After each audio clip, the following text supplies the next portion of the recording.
Bonjour et bienvenue sur Topiqueur pour un top 10 inédit. Depuis le 19 juin 2007, date de lancement de YouTube France, la jeunesse d'une génération de comiques est en marche. Des noms comme Natou, McFly et Carlito, Mr V, Amixem, Rémi Gaillard, Norman Tavo, Cyprien Yoff ou encore Lucas Auchard et Thibaut Inchep. Ces jeunes talents sont axés sur une communauté plus jeune et plus visuelle, alors que leurs aînés de la télé ou du cinéma, eux, sont en majorité à l'aise dans tous les domaines. Des stars dont la notoriété est incommensurable comme Elise Moon, Claudia Tagbo, Eric Antoine, Anne Romanoff ou Coluche sont des prédécesseurs davantage plus talentueux. Ils ont d'ailleurs des carrières humoristiques immenses, leur permettant d'être connus et reconnus pour certains de leurs sketchs ou blagues. Cependant, quels sont les 10 comiques les plus marrants de France ? Voici pour vous le top 10 des humoristes français les plus drôles.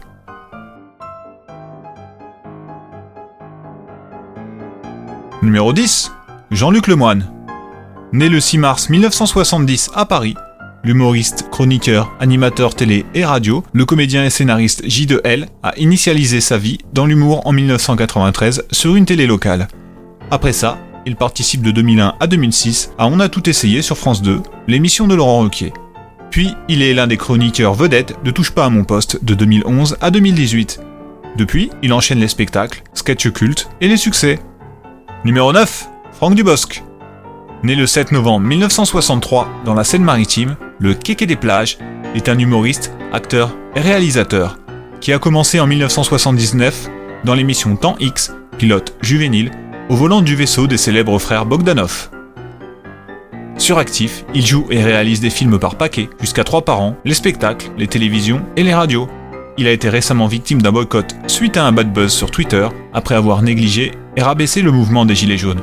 Alors, on n'attend pas Patrick ? Numéro 8, Jeff Panaclock.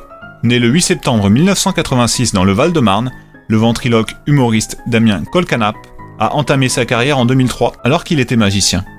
Il s'est alors forgé une réputation grandiloquente à l'aide du trémulant Jean-Marc, le singe hyperactif aussi mignon que vulgaire. Depuis, il semble perdre le contrôle du singe orange à la télé et dans de nombreux spectacles dans lesquels il s'affiche maintenant avec 2 nouvelles marionnettes, Nabilouche et Jackie. Numéro 7, Laurent Baffy. Né le 18 avril 1958 en Seine-Saint-Denis, l'humoriste, animateur radio et télé, auteur, écrivain et metteur en scène Baffy a ébauché sa profession en 1985 en écrivant des sketchs, notamment pour Jean-Marie Bégard. Après cette période de l'ombre, il monte à partir de 2001 sur les planches. Il est aujourd'hui reconnu pour son humour grinçant et son sens inusité de la répartie qui lui a valu une polémique fin septembre 2017. Numéro 6, Danny Boone.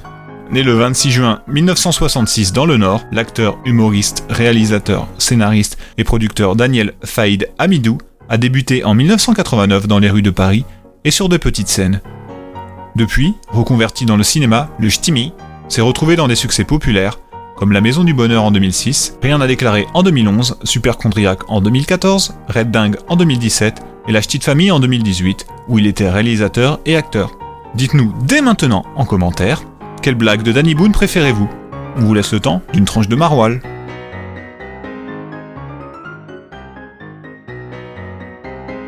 Numéro 5, Jean-Marie Bigard.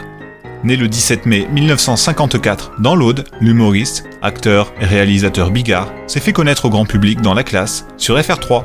Depuis, une réputation de comique le plus vulgaire de France lui colle à la peau, sans pour autant lui déplaire. Numéro 4, Florence Foresti. Née le 8 novembre 1973 dans le Rhône, Florence Anne Foresti est une humoriste et actrice dont la carrière a décollé après l'apparition dans l'émission 20h10 pétante de Stéphane Bern. Depuis, elle fait rire sur scène grâce à un humour accusateur et enflammé. Numéro 3, Gad Elmaleh. Né le 19 avril 1971 à Casablanca, l'humoriste, acteur et réalisateur de nationalité française, marocaine et canadienne, est connu depuis qu'il excelle sur scène et après sa performance au cinéma dans Chouchou en 2003, Coco en 2009 et Pattaya en 2016. Il est réputé pour son jeu sérieux, sage et honnête, mais aussi pour son côté agitateur et provoquant. Inimitable parodiste, il sait admirablement repérer et reproduire les défauts éthiques de chacun pour en exposer la risibilité. Cette année, on a la chance de le voir dans Eugene France, la série Netflix qu'il a créée avec Andrew Mogel et Gérard Paul. Dommage qu'il ait tout volé. Numéro 2, Jamel Debbouze. Né le 18 juin 1975, l'humoriste, acteur et producteur franco-marocain s'est élevé entre 1995 et 1998 à la radio, puis entre 1998 et 2002 à la télévision avec la phénoménale série H, et enfin avec la création en 2011 du mythique festival Marrakech du Rire.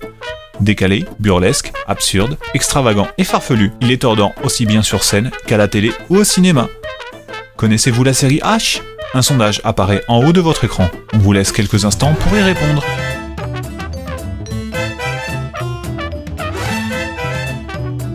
Numéro 1. Kev Adams. Né le 1er juillet 1991 à Paris, Aladdin pour les intimes, humoriste et acteur, a vu sa carrière de comique grimper les échelons après avoir interprété le fameux rôle de Adam Fontella dans la série Soda entre 2011 et 2015. Son humour pleinement neuf est énergique et décalé. Aussi, il s'est forgé une notoriété cinématographique via des classiques de Pierre-François Martin Laval, comme Les Profs en 2013 et Les Profs 2 en 2015. Merci d'avoir regardé. Abonnez-vous, partagez et laissez un pouce bleu. Aussi, faites sonner la cloche. A bientôt sur la chaîne Topiqueur pour plus de top marrants.